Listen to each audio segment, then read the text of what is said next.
It's certainly no secret that Runeblade heroes have performed quite well over the various metas of Flesh and Blood. Even if not the distinctly best hero within any given meta, Runeblade has always been at or near competitively viable. Now, at a fundamental level, why might this be? Some may argue that it's because the Runeblade heroes themselves are above curve, or perhaps it's the weapons or the fact they have a very large card pool. Or could it simply be that dealing damage with multiple sources carries too strong of an impact in such a card-limited game? Now, while I do think all of these are valid arguments and certainly do contribute, I think there's actually more to it than that. Instead, I think it's the core identity of what makes a Runeblade that gives said advantage. Now, on the surface, the Runeblade faction identity is the ability to simultaneously threaten arcane and physical damages. And while this is obviously true, I believe that what truly sets Runeblades apart from the other factions is their ability to push the value curve of the existing card pool. So the idea behind today's video is this. It's not that the Runeblade heroes, weapons, or cards themselves are inherently better than those of the other classes. Instead, it's that the core identity of the Runeblade faction, which is playing non-attacks into attacks, allows them to get better mileage out of cards, which in turn unlocks additional value. As a result, the Runeblade cost curve can fundamentally be higher than that of other factions even on the same cards, and at the cost of simply doing what they wanted to do anyways. And this is why the Runeblade faction, as it exists today, will always carry an inherent advantage over many of the other classes in Flesh and Blood.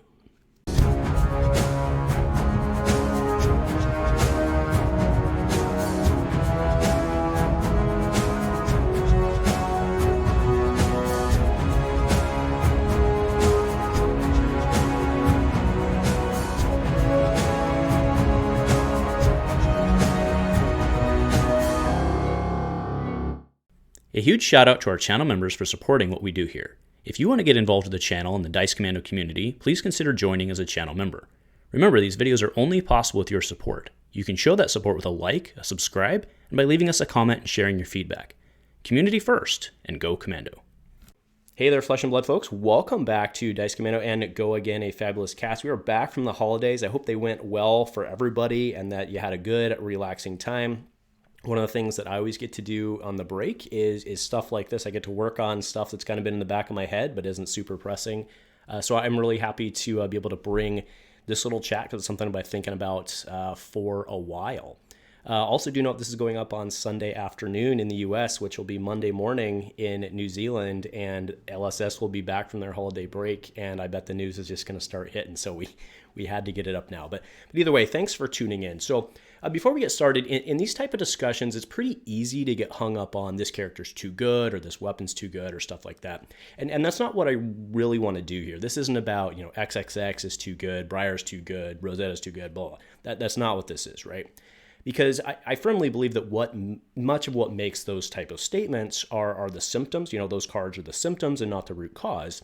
And instead today I want to talk about why I believe that Runeblade as a class has a distinct advantage, not in its cards as much, but in its core identity. So in an effort to break down what I think really makes Runeblade as a class so good, I want to cover three main points, all of which contribute to this distinct advantage. But of course, you see it up there now, number 0, because I don't want to discount that, yes, Runeblade has some pretty great tools. The heroes themselves, yes, do some pretty awesome things. I mean, Briar gets it, she hits, and she by hitting, she gets better on defense. By playing cards, which she wanted to do anyway, she gets lightning surge tokens, and you get go again.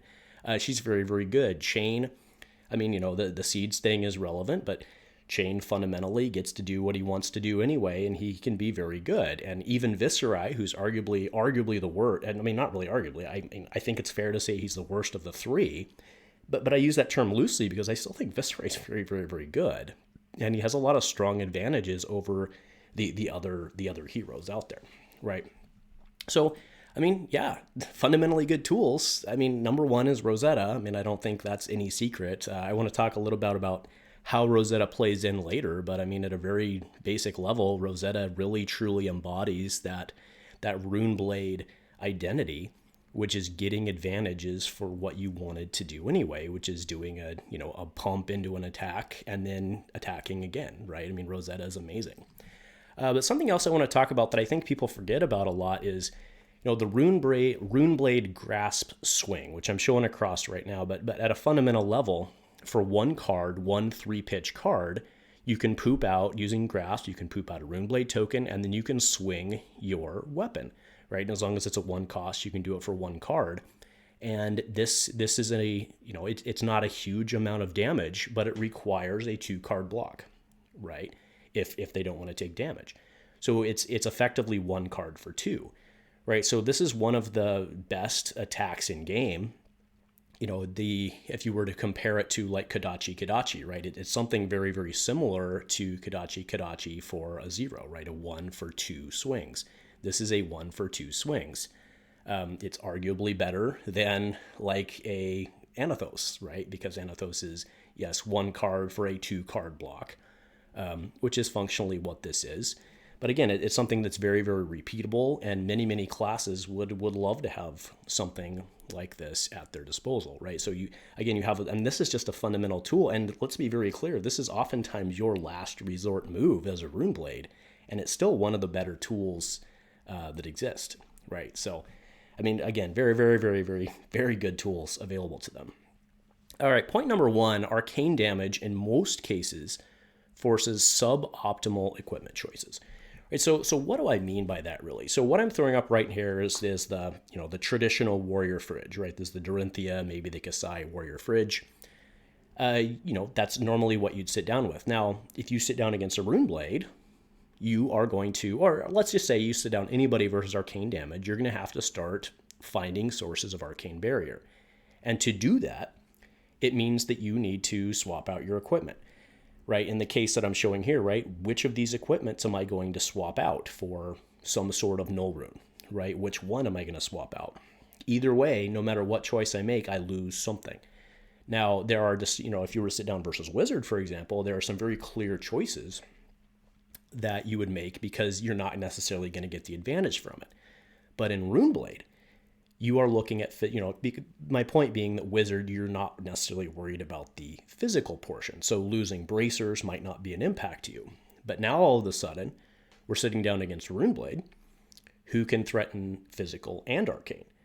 So sacrificing something that can defend so that you have to defend, so that you can bring something that makes you pay to defend, that's a very hard choice to make. And again, at the same time, you're sacrificing some tool that you needed to progress your own game plan. So Runeblade's sub-identity of threatening multiple types of damage already makes them sit down at the table with a distinct advantage because you've either messed with your opponent's game plan or you've hamstrung them in their ability to defend against you, right? So again, that's a very, very good starting point, and that's before the game has even started, okay? And again, I just want to be clear, right? It can force heroes not only, the decision has to be made to either progress their own game plan at the risk of taking damage, or they have to slow down their own game plan to try to survive, right? Either way, it's not a great option, And it gives you a distinct advantage as Runeblade because you're still sitting down with what you wanted to sit down with, okay? Now, next, moving on, I want to talk about the multiple damage sources thing, right? I mean, I don't think that's a secret. I think most people are on board with that being a pretty distinct advantage for Runeblades because this game is about, it is at its very core, this game is about resource management, which in this game is card management, right? So it brings us back to Rosetta, right? Most people understand Rosetta's 1 for 4, but realistically, Rosetta's not 1 for 4, right? Realistically, Rosetta is 1 for 2 2s. And there's a big difference there, right? Anathos coming in for 4, blocking 3 and taking 1. In this case, Rosetta, you would block 1 and still take 2, right? In either case, right? And that's assuming, you guys get it with your arcane and stuff, right? It does matter, right? It absolutely does matter. Rosetta coming in for 2 2s is better than something coming in for 1 4. It just inherently is, right? And again, you guys get it. I'm not like cracking any eggs here explaining why Rosetta's good, but that kind of sets the stage for this next one, right? So what I'm showing across the screen right now is the Grasp Consuming Volition, which again is another one of those like pseudo bailout plays for Runeblade, right? This isn't even like one of their great ideal plays, but it'll get the job done. So for a 3-pitch, a single 3-pitch, this is a 2-card hand, by the way, right? You can 3-pitch into poop out a token on Grasp and then throw down Consuming Volition, right? So now your opponent has a lot of problems on the table that they have to deal with. If they take the Arcane, then they have to completely block consuming, or they lose a card, which in itself, if you're going to lose a card, you may as well have blocked anyway, right? So they have to either take the Arcane and double block for consuming, or they block the Arcane and fully take consuming, or any variant thereof. But you see that this is a effective 3-card threat, right? Now, yes, there's equipment and stuff like that, but this is an effective 3-card threat from a 2-card hand. And again, this is a perfect example. And like I said, this isn't even a super good play in the Runeblade world, but this is something that a lot of heroes would love to have at their disposal, and they don't have anything like this because of the multiple damage sources. So it certainly absolutely factors into why they're good. And if you go and you do the value on any of these individual cards, none of them fundamentally is above value, but it's when you combine them all together that they become very, very, very strong and very, very useful. All right, so now for point 3, this is kind of my ultimate reason that Runeblades are good, is the core identity of Runeblade is that they are able to unlock additional card value. All right, so let's go ahead and throw up the heroes again. Now, actually, you know what? Let's go ahead and skip forward to the Nimblism thing, right? What do I mean by unlocking additional card value? Right, Nimblism is a generic card, right? It's a generic card that on its red is a 0 that pumps the next one for 3, right? Every hero has access to it, right? Every hero has a 0 that they can pump the next card for 3. We use it in Ranger, we use it in a lot, we use it in some others, right? But the point is everybody has access to it. Runeblades, though, they unlock additional value from Nimblism, because throwing down a Nimblism into a Runeblade card for Viserai is effectively worth 1 damage, right? Or 1 card block, whatever it may be, right? Because he poops out that Runeblade token, right? So Viserai gets 1 additional, just by being Viserai, just by being on the table, he gets 1 additional damage out of Nimblism, right? Other heroes don't have that advantage, right? So once you start building it, you can go through, and yes, Chane doesn't do something quite as fundamental, but Chane works through his banish zone, which then there are cards, there are Shadow Runeblade cards specifically like, Bounding Demagon, right, that get that type of advantage as well, right? Bounding Demagon, you actually get the cost back on it, its cost is reduced, right, if you play Nimblism and such. So you start to see how the pieces fit together. Briar, of course, yes, you have to play 2 of them, but then you're getting the go again on it. And anyway, you guys get it, right? So these guys are effectively able to unlock additional value from cards that everyone has access to, which by very definition changes their value curve, right? Absolutely changes their value curve, because it costs them the same, but they're getting more out of it. Okay, so and there we go. I mean, we talked about the heroes, and you guys get it. You guys know what the heroes do. We don't need to go through them, but like I said, their core identities, their core abilities allows people to get extra value out of these cards that other people cannot get. So to kind of go a little deeper in this, an example I want to use is Hit and Run versus Mavrian Skies, right? And I use the blue pitch for both of these. I think most people do because they're both really good. But if you look at Hit and Run, this next weapon attack gains Go Again, which is what most people use it for, especially the blue pitch. It only gives +1, right? But most of the time, you're going to use it to give your next weapon attack Go Again. You can, which is a fundamental, right? Warriors all about getting multiple weapon swings in. We all get it. So this is a fundamental card for them. But if you really think about it, it's kind of a bad value card, right? Throw it down, get Go Again. You compare that to Mavrian Skies, which fundamentally within class, these two are very, very similar cards, right? From a fundamental in-class standpoint. The next Runeblade attack action gains Go Again. Hit and Run gives the weapon Go Again. Mavrian Skies gives the next attack action Go Again. Very, very similar there. Mavrian, you could say, is maybe a little better because it threatens the on-hit, but Hit and Run has, the second option of if it's clogging your hand or something. So you can very easily say that these two are equivalent cards. The exception comes with the fact that Dorinthea, for example, still has to hit in order to get her second swing. Whereas your Runeblades will, yes, they have to hit to get their token here, but my point is Viserai, for example, Viserai will get his rune chant just by playing this card, and then he still has the ability to swing their weapon, which is sitting there, right? So yes, there are some card intensivity, card requirement differences, in order for Runeblade to capitalize on. Absolutely there are, and I'm not dismissing that.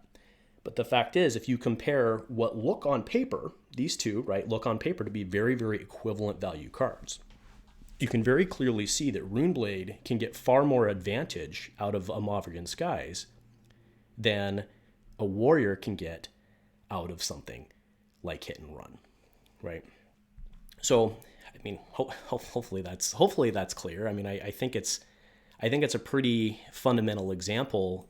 Again, like I said, they're very equivalent cards, but the mileage, the value that you get out of something like Mauvrian versus Hit and Run is pretty clear. And again, going back to that nimblism, Runeblades use nimblism better than anybody else, and there are tons more cards just like that available to them.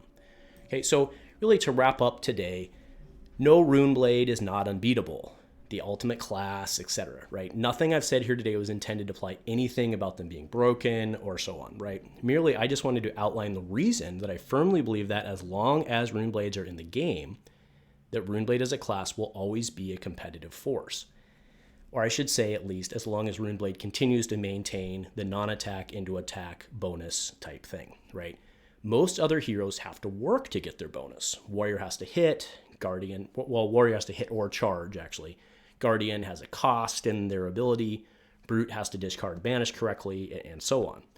But by and large, Runeblades gain their bonus for what they wanted to do anyway. So as long as that is the Runeblade identity, they will continue to have a distinct advantage as compared to the other classes.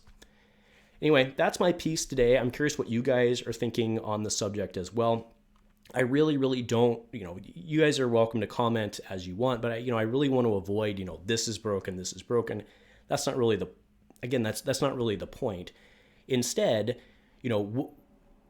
what I'd like to hear from you guys is first off, do you agree? Do you disagree? Does it even matter? Am I maybe overstating how valuable they are due to the card intensivity of what they want to do, right? I do think that's the balancing check mechanic there.